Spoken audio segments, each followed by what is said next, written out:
Hello, everyone. Today I am going to talk to you about this upcoming important transit where Rahu is going to move out of Shatabisha within the sign of Aquarius into Dhanishta nakshatra, still within Aquarius, but a different energy. So Rahu and Ketu changed signs last May 29th of 2025. So Rahu moved backwards into Aquarius and Ketu moved backwards from Virgo into Leo.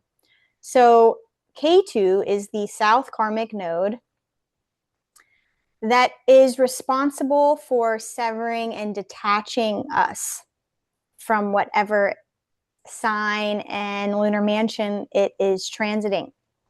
Rahu is the opposite, and they live in opposition of each other in astrology.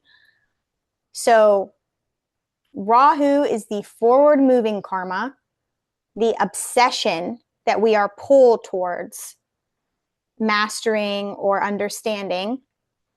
And Rahu in Aquarius is going to be focused on the collective. Aquarius is the sign of the collective, of networks, of tribal circles, of social circles, but it's the collective. So Rahu is pushing us towards wanting power in the people, power in the collective, and Ketu is in Leo, trying to sever us from finding power in leaders outside of ourselves. Patriarchy, elites, hierarchy, systems of hierarchy. Okay, we are becoming disinterested in that. These are the karmic nodes. So transit-wise, they're really important to look at to understand what the universe is karmically making us go through. And it's all about timing, okay? So Dhanishta is ruled by Mars, and it spans the very beginning degrees of Aquarius and the very end degrees or last degrees of Capricorn. So it's a nakshatra or lunar mansion in the sky that bridges the two signs together. Both Aquarius and Capricorn are ruled by Saturn. Rahu is the secondary planetary ruler of Aquarius. So Rahu actually really likes being in Aquarius. Since December 1st of 2025, it moved into Shatabisha nakshatra. So up until June 30th, before it changes nakshatras, it's focused on the collective. But now the energy is shifting towards Shatabisha themes, which are Shatabisha is about secret knowledge, the hidden veil, healing, but in a very specialized way. So it's like coveted knowledge. That is why there has been an expansion, a disruption in all of the secrets and hidden knowledges from the collective. We have had just all of these leaks that have been quite overwhelming, disrupting the minds and the understanding of the collective and what we know. We're in this era where everything we know was a lie. We are the propaganda machine is being revealed. There's also this focus on healing, but in a way that's specialized or looking for a shortcut. So it might come across as something that's very innovative, like AI, but there's a hidden veil to it. It's distorted. It's not everything that it's saying that it is. There's something dark within it. This is very Shatabisha. So when Rahu moves into Dhanishta, June 30th, it will be there in Aquarius until November 24th. November 25th this year, both of the nodes will change signs. Rahu will move into Capricorn and Ketu will move into Cancer. Until November 24th, from June 30th, Rahu will be focused on Dhanishta themes within Aquarius. Dhanishta is ruled by Mars, and it wants to find rhythm within structure. So we will be focused on the boundaries of the collective, the architecture, the fabric of the collective, and the rhythm of society. There will be structure crisis. Rahu is going to disrupt social structures. So let's look at what happened the last time Rahu was in Dhanishta, Aquarius. When it moves into Capricorn within Dhanishta, it's going to be more about government and literal government structures, whereas Aquarius is more about collective structures, the collective being involved, the society. So the last time Rahu was in Dhanishta, Aquarius, again, it was very short. It was from December 9th, 2007 until May 5th, 2008. So what was going on during that time? December 2007 was the official beginning defined by the U.S. National Bureau of Economic Research of the Great Recession. I think we all remember the 2008 financial crisis.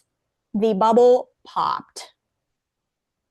This was during Rahu in Dhanishta, Aquarius. December 12th in Lebanon. And this is very important because of what's happening in Lebanon right now. And I'm going to show you how everything is always connected. In December 12th, 2007, just 3 days after Rahu shifted into Dhanishta, General Francois Al-Hajj, Christian commander, a military mastermind who was tipped to take over the army, was assassinated by a car bomb. This locked in a historic 17-month presidential vacuum in Lebanon. Okay. I'm going in order. Okay. December 27th, 2007, Benazir Bhutto, the Prime Minister of Pakistan and leading opposition candidate, was assassinated at an election rally. The thing about her was that she was handpicked by Western brokered power sharing deal to legitimize the state apparatus. So she was seen as a Western puppet. This assassination of her shattered the nation's political rhythm and deepened the military establishment's control. So another U.S. attempt to control someone's democratically elected leaders and intervene backfired, and it actually gave more power to a very military state. June 2nd of 2008, crude oil crossed $100 for the first time. January 10th through February 2008, historic winter storms systematically annihilated China's energy distribution infrastructure. Over 172,000 high voltage transmission pylons collapsed under the weight of ice, leaving millions without power or running water. In January 21st, 2008, the world stock market suffered a massive coordinated plunge fueled by escalating fears of a U.S. economic collapse. So this is very Aquarius macro economy under Rahu's influence. But this is where it starts really getting interesting.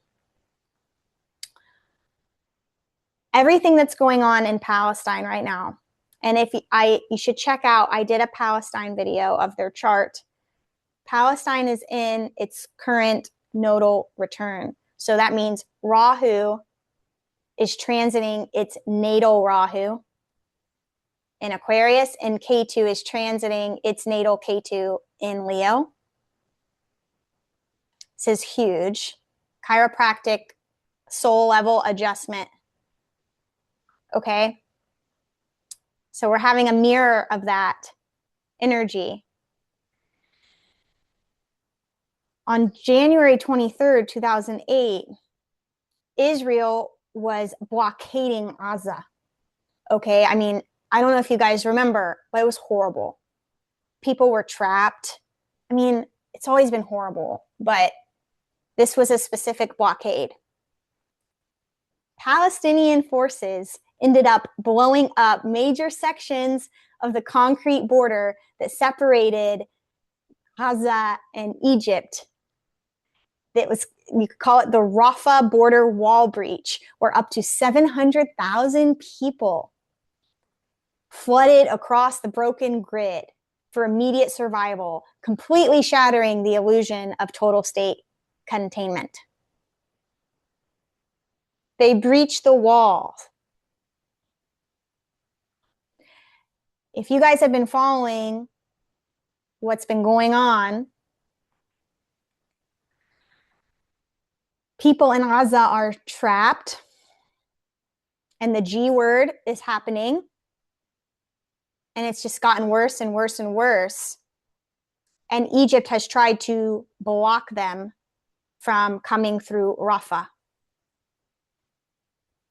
So this is very interesting, because if it's mirroring that same timeline, Palestinians are up for another breakthrough. Then in February 13th, Hezbollah mastermind Imad Mughniyeh was assassinated in Damascus. I bring this up because a Christian leader fell, and then a Hezbollah that is known to be Shia, Iranian-backed. The Christian regime is known to be U.S., Israel-backed. All these pillars were falling, but what's really important here, the connection here, is that Lebanon has had a sectarian government that is completely colonial since its inception, so that each person, it's a power sharing agreement based on identity markers. So the prime minister has to be Sunni, the speaker has to be Shia. And what does it do? This is on purpose to keep people in Lebanon divided, so that they are powerless when they have the gumption to fight, to be a collective, all for Lebanon together. Okay, it's all on purpose. And what you see happening right now is another time where Iran, US, and Israel are trying to create sectarian division, upholding a sectarian government that has never served as a functional government for all Lebanese people.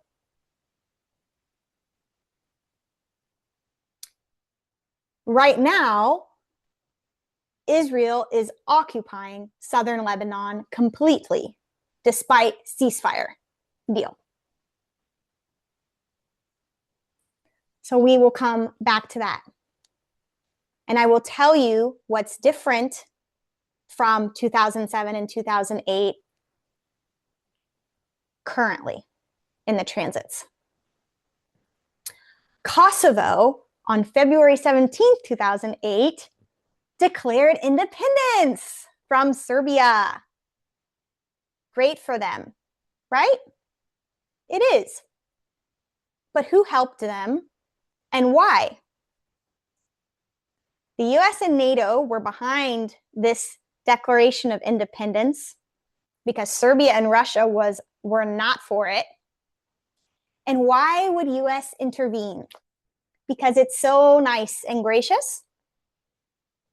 Or was it actually all about Camp Bondsteel, which was a military fortress located in Kosovo that the US wanted and became a massive US military surveillance grid in the Balkans? And they kept this from being in control of Russia.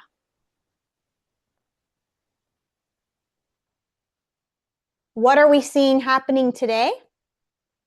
The same thing happening in Albania. The Kushners are trying to literally buy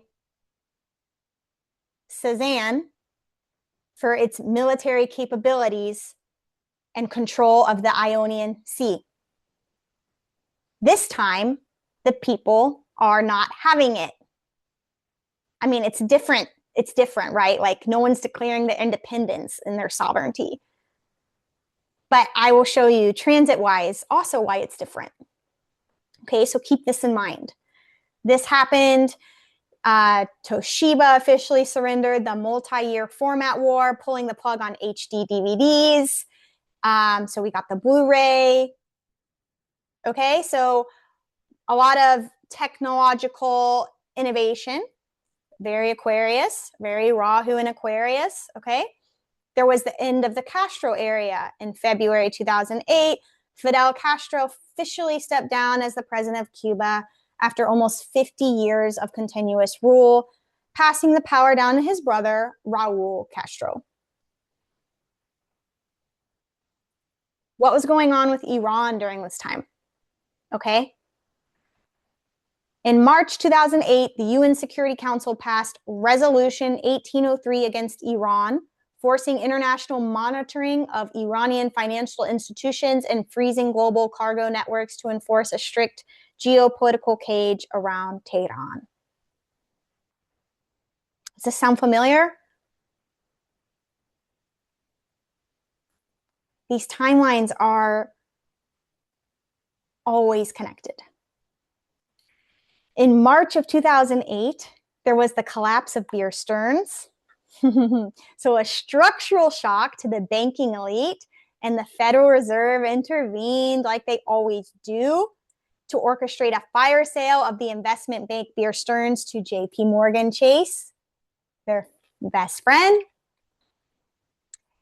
showing that this was the first institutional casualty of the financial crisis. So it was disrupting, right, wealth distribution of the collective. Then you had Tibetan unrest and military crackdown in March 2008. Major protests were led by Tibetan monks, escalating into widespread riots against Chinese rule. And then there was a heavy military crackdown and boycott threats ahead of the 2008 Beijing Summer Olympics. In April 2008, there were global food price crisis peaks. So we were feeling surges in the cost of wheat, corn, rice. Also, right, I mentioned oil being $100 a barrel.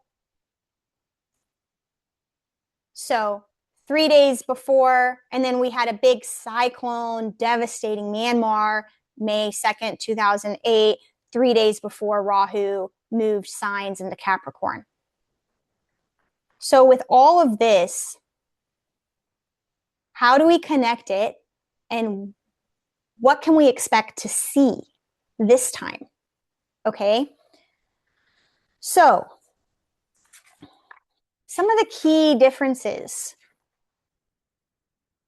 In 2007, 2008, when Rahu was in Dhanishta Aquarius last time, Saturn was with K2 in Leo. So Saturn was also transiting the sign of Leo. So instead of K2 being able to dissolve the leaders that were full of ego and kind of give this detachment completely, Saturn was coming in there, bringing in this structure and almost protection to these leaders. So Saturn was giving rigid, autocratic, top-down control, fortifying the old guard and power structures, containing the rebellions of the collective. This time, and you should watch my video on Saturn in Revati that I have up already, Saturn has been in Pisces.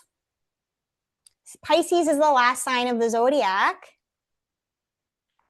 and it's all about endings and dissolution of boundaries. Saturn is not here to uphold the old guard this time. Saturn is letting them dissolve. Saturn is also with Neptune, which is the illusions, and Saturn is bringing a cold, hard truth to all the illusions simultaneously, while Rahu is in Aquarius, disrupting the collective, and Ketu is in Leo, severing the heads of the political establishment. Saturn is no longer protecting these people. It's actually wanting truth and endings. Okay? So this is a massive shift in what we can expect to happen when we're comparing. Jupiter, when the last time Rahu was in Dhanishta, okay, was in Sagittarius, its own sign. So Jupiter rules Sagittarius and Pisces and is exalted in Cancer, okay? But Jupiter was also with Pluto in Sagittarius during this time. Pluto is another big transformational planet of death and rebirth. So Sagittarius is belief systems. So Jupiter was expanding, because Jupiter expands whatever sign it's in, aggressive foreign policies, ideological beliefs and crusades, and hot wars. So again, leaders were in a much more powerful position than they are this time. This time, Jupiter just entered Cancer, will be there until October 30th. So really right in line with Rahu, it will change into Leo in November, and it will join Ketu in Magha. But while it's in Cancer, there's going to be this hyper-protective, more defensive stance. So instead of being outwardly aggressive, like the last transit, focus is going to shift to like home guarding, the safety of the homeland. People want protection and safety right now. And there's going to be a bit more resource hoarding. So Uranus, like I said, was also in Aquarius with Rahu last time. So it was giving, Uranus is like the shock planet, okay? So it was adding this hyperelectric digital contagion. It froze the global banking network, right? Now Uranus is in Taurus for like another decade. Taurus is about physical assets, resources, food, water. So now there's going to be, this time, there's going to be severe disruptions to resources, physical assets, material, Taurus, supply chains, agriculture, and real world resources, water, food supply. So given that this time Saturn is with Neptune in Pisces, Jupiter is going to be in Cancer, and then Leo. This transit is going to be much more disruptive. So breaking this all down, all these things I've talked about. So for instance, Pakistan. Why is this important? Why did I bring it up? Dropsite News and The Intercept recently leaked that the Biden administration was responsible for the ousting of democratically elected Prime Minister Khan. Okay? He has faced severe retinal damage and almost lost 85% of his vision being contained by this military regime that the US is now backing.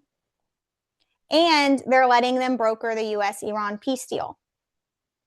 This government that the US has favored for its own interests, despite how brutal and militaristic it is. This being leaked has outraged the Pakistani people. And this time, there's no Saturn to protect the establishment.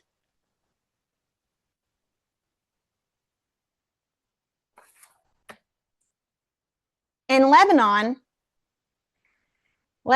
back in 2008 suffered a 17-month presidential vacuum. This time,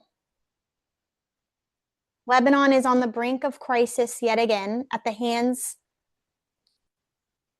of external forces.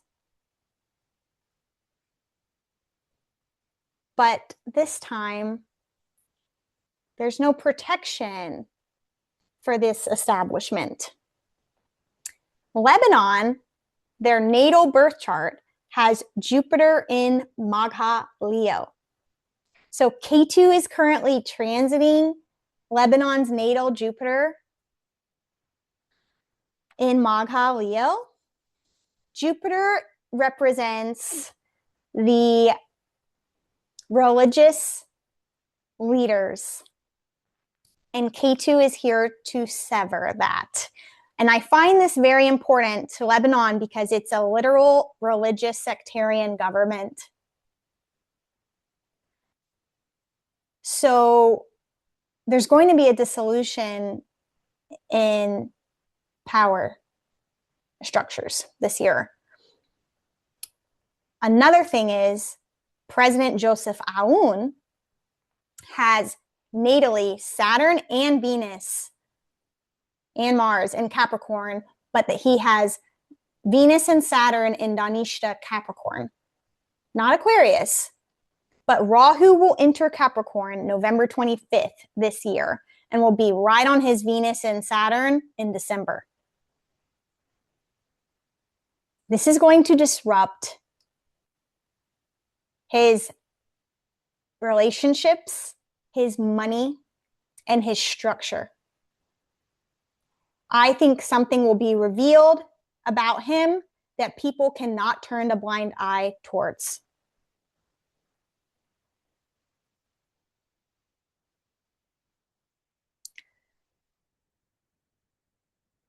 Lebanon is also shifting. The collective is shifting. People are having different mindsets. The media is going to keep showing you that the Lebanese people are fighting each other on sectarian, divisional lines.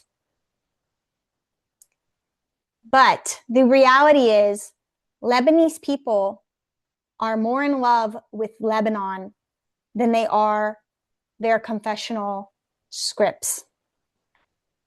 And they are tired of war, and they are tired of being manipulated.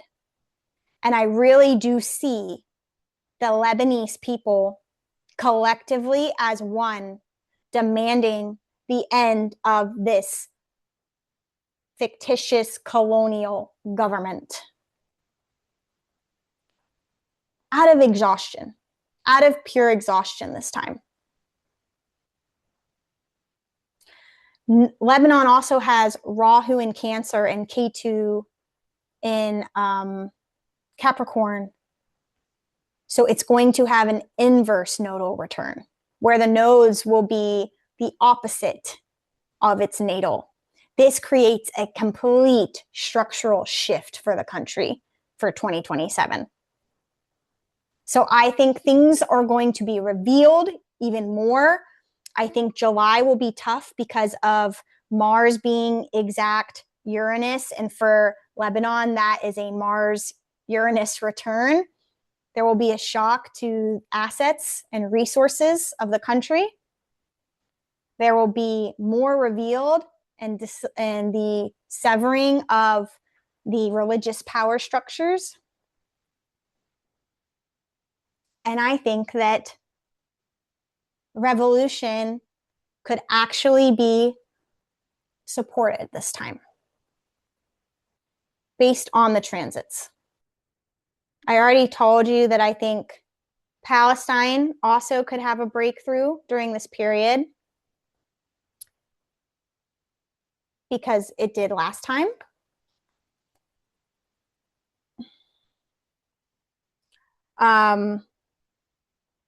Albania is also a very interesting thing. So like the US intervened, helped Kosovo declare its independence so that we could secure the permanent lease on Camp Bondsteel, almost the largest US military footprint in Europe, to box in Russian influence.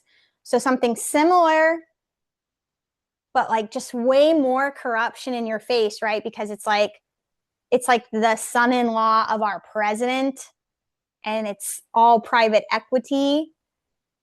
So it's more in your face this time. And now it's about Albania, another Balkan state. But I feel like it's kind of interesting, right? Because Kosovo is also ethnically Albanian. So that's interesting to me. So I think Albania is on 3 weeks now of protesting this grant to give Jared Kushner and Ivanka Trump or Affinity Partners the approval to build a 6.1 luxury eco resort so that they can control Sazan Island, a highly fortified, secretive communist era military base that has tunnels and bunkers, and would give them control of the Ionian Sea, which connects Italy to, the Balkans. So crude oil hit $100 per a barrel.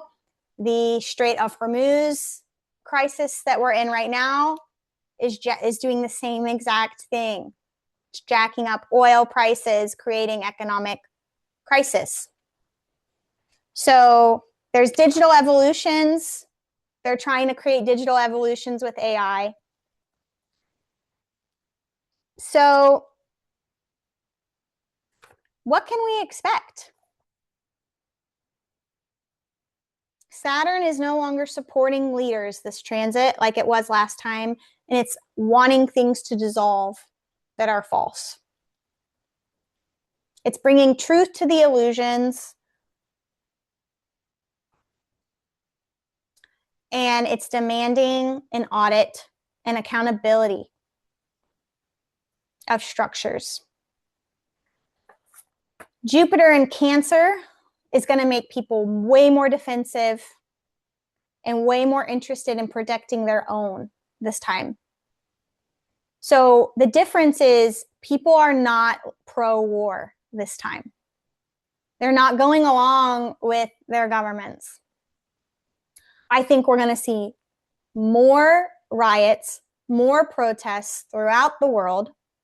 I think the collective is going to feel charged like never before. I think everything that's been revealed during Rahu and Shatabisha, all the leaks, all the disruptions of what we thought was true, the trust is now broken. The establishment, the elites, the people in power, they're not trustworthy anymore. People want the power in their own hands. And I think this is going to be the biggest shift of our time as a collective to bring this power back to ourselves. I think there will be a crunch, and I think that we're already seeing the elites and the power structures trying to buckle down. But these leaks, like for instance, what was revealed about what we did to Pakistan, are you know, it's changing public perception in such a way that people are now finally coming together in a way that they couldn't come together before. There were too many divisions, too many identity markers that separated us. And people are realizing that they are false and they are only means to divide us. So I think that there will be more chaos, but I think it's trying to create a literal death and rebirth. So this is how I see Rahu and Dhanishta playing out. Thank you for watching. Always be hopeful. Always choose love and understanding of your neighbor, despite the differences that you see on the outside. We all want the same things, and we all deserve and have a human right to the same basic needs. So don't forget that. Thank you for watching. I hope this was interesting for you. You can always let me know your thoughts in the comments, or if you have any questions. Namaste.